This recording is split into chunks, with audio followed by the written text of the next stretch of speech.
جناب موسیٰ علیہ السلام کو دیکھیے، جوش عبادت دیکھیے کہ جب اللہ کی طرف سے یہ اعلان ہوتا ہے کہ اے موسیٰ علیہ السلام اپنے قوم کے 70 لوگوں کو آپ لے کر کوہ طور پر پہنچے۔ قوم کے 70 لوگ چلتے ہیں، رفتہ رفتہ حضرت موسیٰ علیہ السلام کی رفتار تیز ہو جاتی ہے، یہاں تک کہ موسیٰ علیہ السلام نے اپنے قوم کے لوگوں کو پیچھے چھوڑ دیا اور تیزی کے ساتھ چلنے لگے، کوہ طور پر پہنچے۔ اللہ یہ منظر دیکھ رہے ہیں کہ میرا موسیٰ، میرا نبی قوم کے لوگوں کو پیچھے چھوڑ کر جلدی جلدی چل رہا ہے۔ اس دیکھنے کے باوجود، اس علم کے باوجود سوال کرتے ہیں، اے موسیٰ بتا کہ میں نے تمہیں کہا کہ 70 لوگوں کے ساتھ کوہ طور پر پہنچا،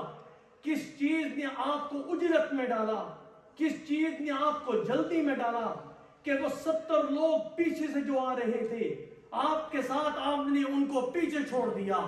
اور جلدی جلدی کوہ طور کی طرف پہنچے۔ قرآن نے کہا وَمَا أَعْجَلَكَ عَنْ قَوْمِكَ يَا مُوسَىٰ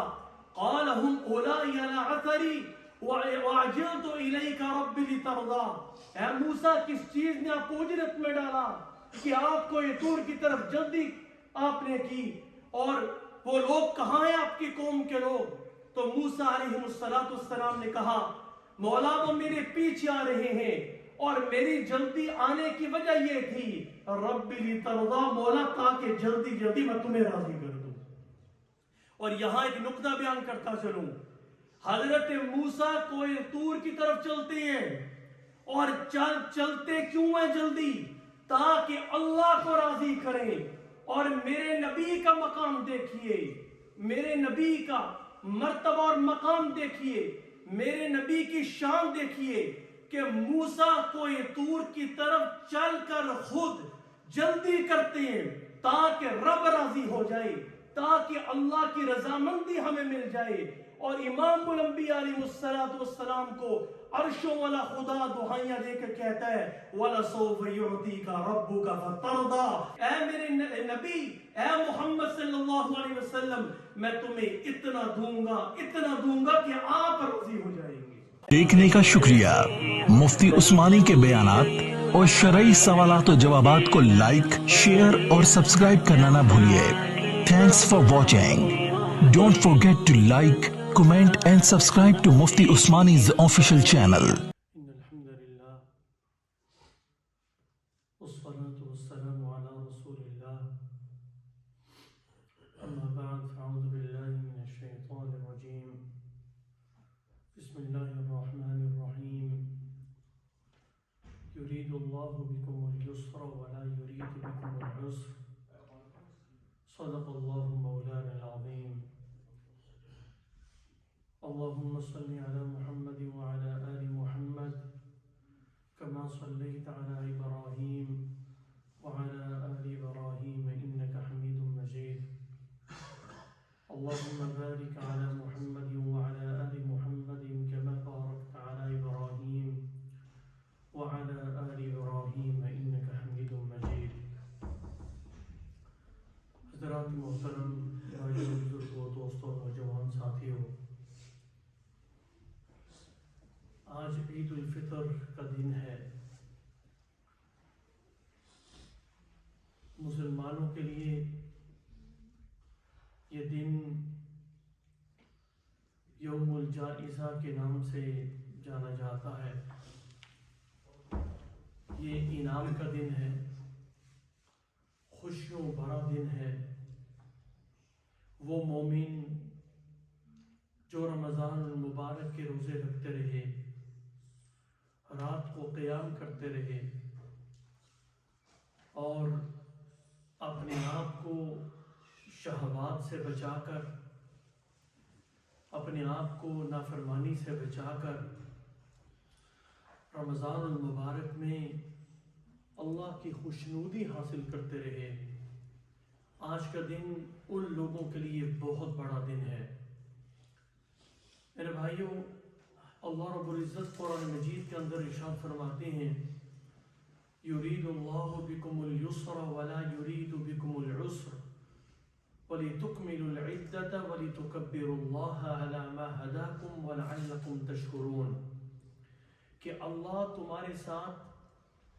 آسانی کا معاملہ کرنا چاہتا ہے، تمہیں دشواری میں نہیں ڈالنا چاہتا۔ جب اللہ رب العزت انسان کے ساتھ بھلائی کا ارادہ کرتے ہیں، اسے دشواری میں نہیں ڈالنا چاہتے۔ اور آگے فرمایا کہ وَلِتُكْمِلُوا الْعِدَّةَ وَلِتُكَبِّرُوا اللَّهَ، تاکہ تم گنتی پوری کرو اور اللہ کا شکر ادا کرو اس بات پر کہ اللہ نے آپ کو ہدایت نصیب فرمائی۔ میرے بھائیو، یہ اللہ کا کرم ہے، یہ اس کا فضل ہے کہ جس نے اپنے بندوں کو ہدایت دی، ورنہ کتنے ایسے لوگ ہیں جو صحیح رستے سے بھٹک چکے ہیں، اور رمضان المبارک کے مہینے کے اندر بھی وہ اپنے رب کے قرب کو حاصل نہیں کر سکے۔ کتنے ایسے لوگ ہیں کہ جنہوں نے اس رمضان المبارک کے مہینے میں وہ مقام حاصل نہیں کیا جس کے مقابلے میں جس کو اللہ نے ہدایت دی اس کو وہ مقام عطا فرمایا۔ جب جنتی جنت میں جائیں گے تو جب ساری نعمتیں مکمل ہو جائیں گی، انہیں جنت میں مقام ملے گا، تو وہ اللہ کی حمد اس طرح بیان کرتے ہوئے کہیں گے وَقَالُوا الْحَمْدُ لِلَّهِ الَّذِي هَدَانَا لِهَذَا وَمَا كُنَّا لِنَهْتَدِيَ لَوْلَا أَنْ هَدَانَا اللَّهُ، کہ تمام تعریفیں اس اللہ کے لیے ہیں کہ جس نے ہمیں ہدایت کی طرف جو ہے وہ رہنمائی فرمائی اور جنت کے رستے کا راہی بنایا۔ اگر اللہ رب العزت ہمیں ہدایت نہ دیتے تو ہمیں ہدایت نہ ملتی۔ آج جنت کے اندر جو ہم نعمتوں کے مستحق ہوئے ہیں وہ اس رب کا کرم ہے۔ تو میرے بھائیوں، ہمیں یہ حکم دیا جا رہا ہے کہ جب تم رمضان المبارک کے روزے پورے کر چکو، اب تمہاری ذمہ داری یہ ہے وَلِتُكَبِّرُوا اللَّهَ عَلَى مَا هَدَاكُمْ، تم اپنے رب کی بڑائی بیان کرو، اس کا شکر ادا کرو۔ مولا تیرا شکر ہے کہ آپ نے اتنا خوبصورت مہینہ ہی صرف نصیب نہیں فرمایا، بلکہ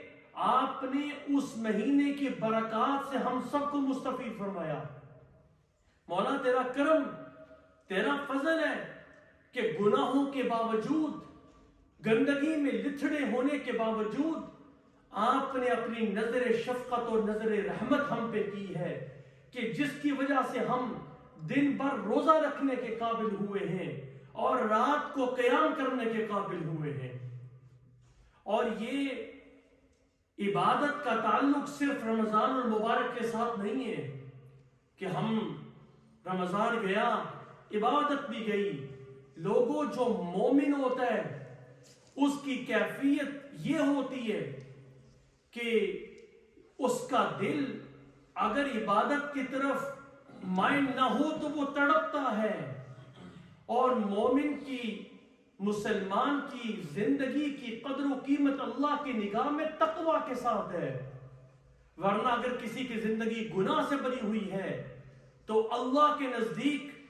وہ مرتبہ اور مقام نہیں ہو سکتا جو ایک پرہیزگار اور متقی انسان کا ہو سکتا ہے۔ أَفَنَجْعَلُ الْمُسْلِمِينَ كَالْمُجْرِمِينَ،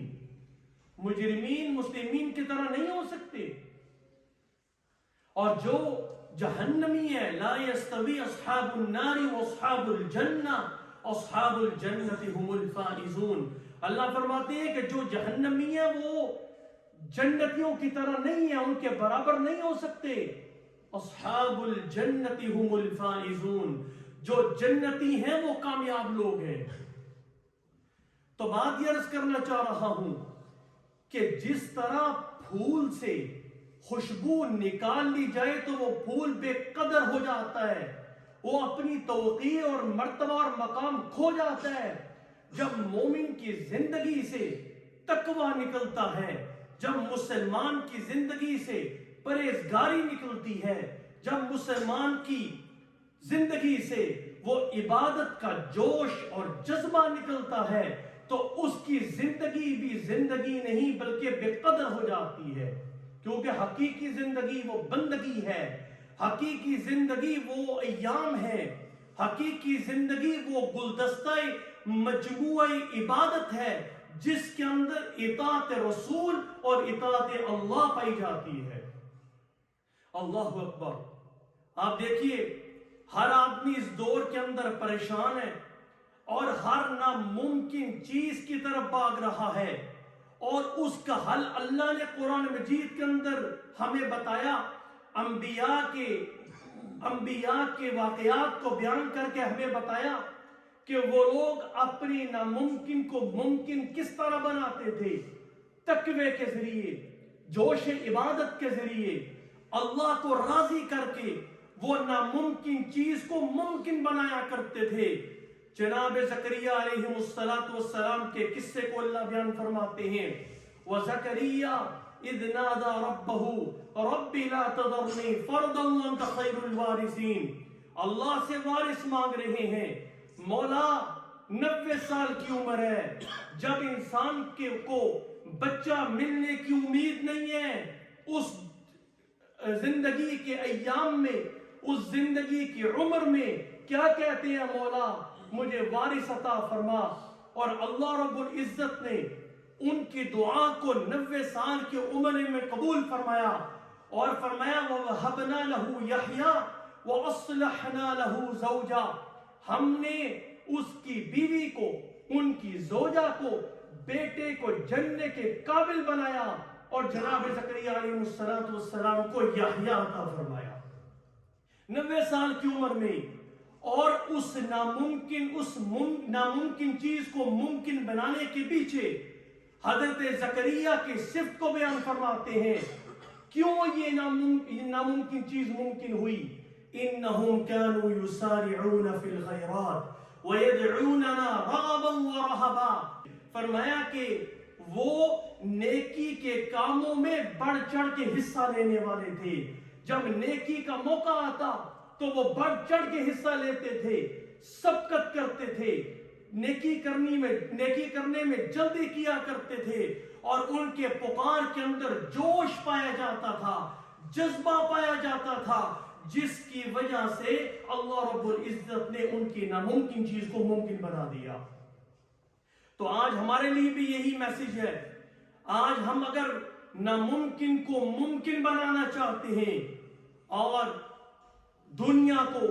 اپنی زندگی کے بہترین زندگی بنانا چاہتے ہیں، اور آخرت کے دن کو، قیامت کے دن کو خوشیوں بھرا دن بنانا چاہتے ہیں، تو پھر لوگوں ہمیں بھی شوق عبادت، جوش عبادت پیدا کرنا ہوگا۔ وَلِتُكَبِّرُوا اللَّهَ عَلَى مَا هَدَاكُمْ،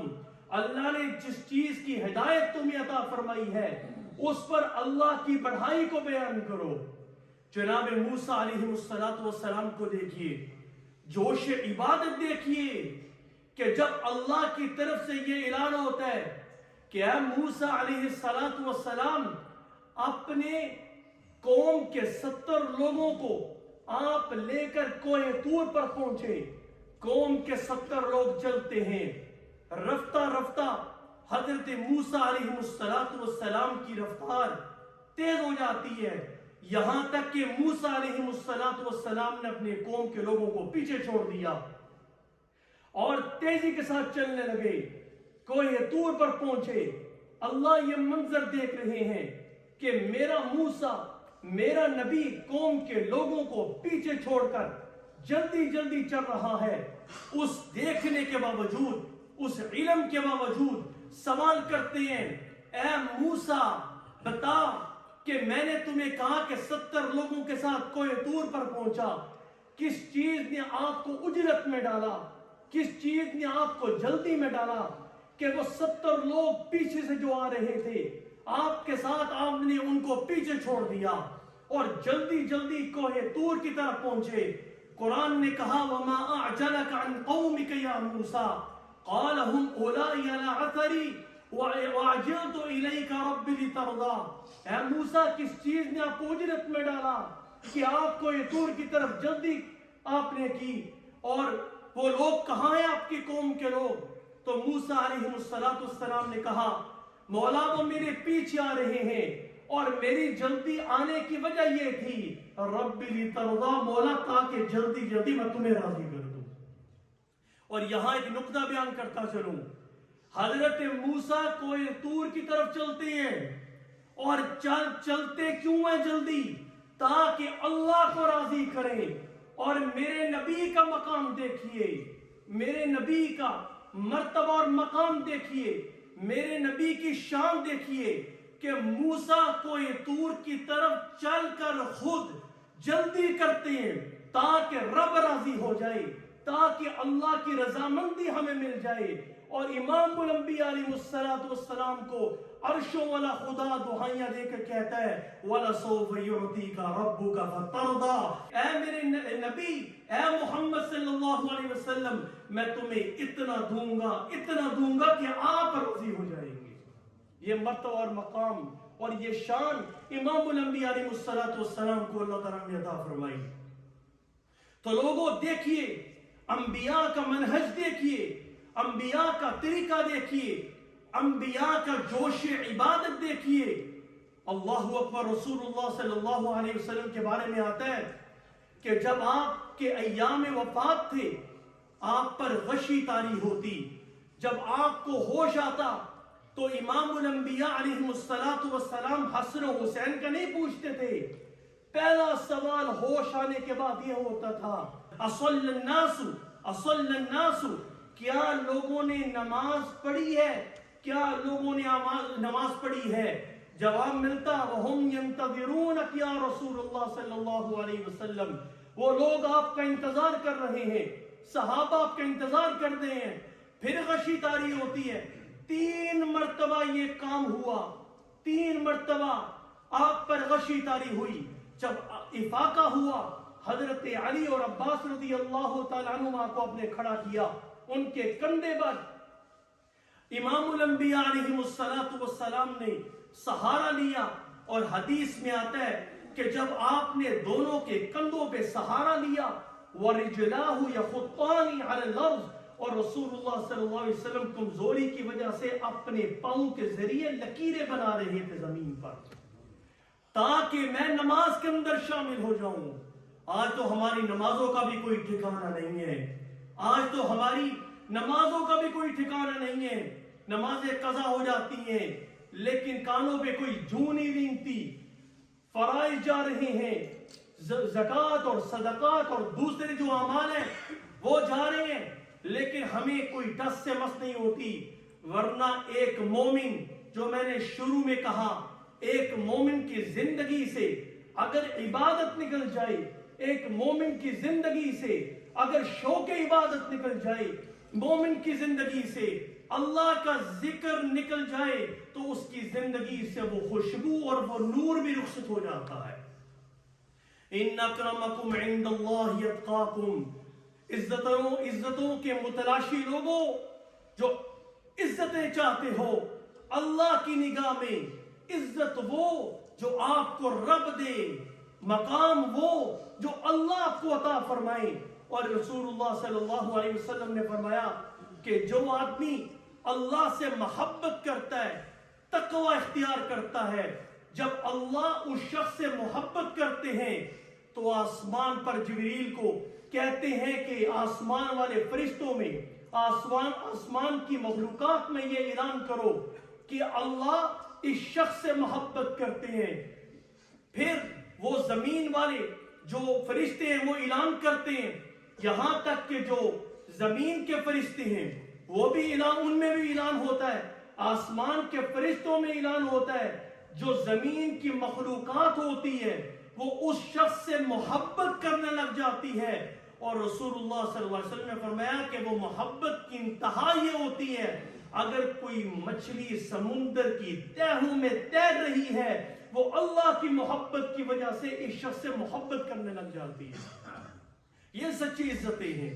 عزتیں وہ ہیں جب ہماری روح ہمارے قفص عنصری سے نکلے ہمارے جسم سے رخصت ہو تو ہمیں خوشخبریاں مل رہی ہوں کہ جنت آپ کی منتظر ہے. آج آپ کو اللہ کی رضا ملے گی، ورنہ گناہ کی زندگی میں لوگوں کوئی عزتیں نہیں ہیں، اللہ کو ناراض کرنے میں کوئی عزتیں نہیں ہیں. آج ہم نے دنیا کی جھوٹی عزتوں کے پیچھے، دنیا کی جھوٹی شہرتوں کے پیچھے، دنیا کی جھوٹی کرسیوں کے پیچھے اپنے رب کو ناراض کرنا شروع کر دیا. لوگوں کامیابی وہ ہے، اصحاب الجنت هم الفائزون، کہ جب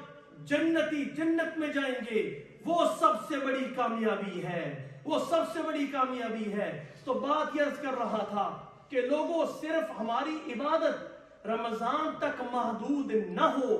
بلکہ رمضان کے بعد بھی ہم جس طرح رمضان المبارک کے اندر اپنے رب کو یاد کیا کرتے تھے، اس کی عبادت کیا کرتے تھے، اسی طرح ہم رمضان المبارک کے بعد اسی جوش اور جذبے کے ساتھ اللہ کی عبادت کریں، اس کی رضامندی حاصل کریں. آج کا دن یوم الجائزہ ہے، انعام کا دن ہے. رسول اللہ صلی اللہ علیہ وسلم نے فرمایا کہ جب یوم الفطر آتا ہے، عید الفطر کا دن ہوتا ہے، آسمان کے فرشتے رستوں کے کونوں میں کھڑے ہو جاتے ہیں، رستوں کے کناروں پہ کھڑے ہو جاتے ہیں اور یہ اعلان کرتے ہیں، اے مسلمانوں، اس رب کی طرف بڑھ جاؤ جو بخشنے والا ہے، اس رب کی طرف بڑھو جس کے لیے تم نے رمضان المبارک کا روزہ رکھا ہے. اور ان کی آواز کو جن و انس کے علاوہ، جنات اور انسانوں کے علاوہ کائنات کی ہر چیز سنتی ہے. کہتے ہیں مومنوں، اے مسلمانوں، جلدی کرو، اس رب کی طرف جاؤ جس نے تمہیں خود ہی حکم دیا روزے کا، نیکی کا حکم دیا،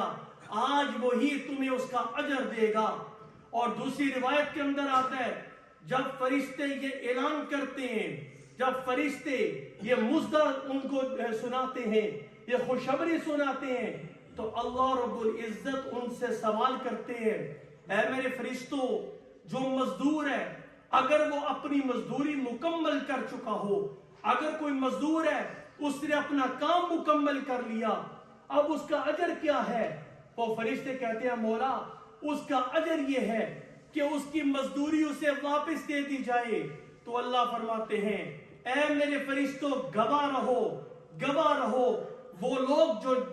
دن کو روزہ رکھتے رہے، رات کو قیام کرتے رہے، مجھے میرے جلال کی قسم، مجھے میرے بلند مرتبے اور مقام کی قسم، آپ گواہ رہو، میں نے اپنے بندوں کی بخشش فرما دی ہے. اور فرشتے اس خوشخبری کو سن کر امام الانبیاء علیہ السلام نے فرمایا کہ خوشیاں مناتے ہوئے، کھلتے ہوئے وہاں سے منتشر ہو جاتے ہیں.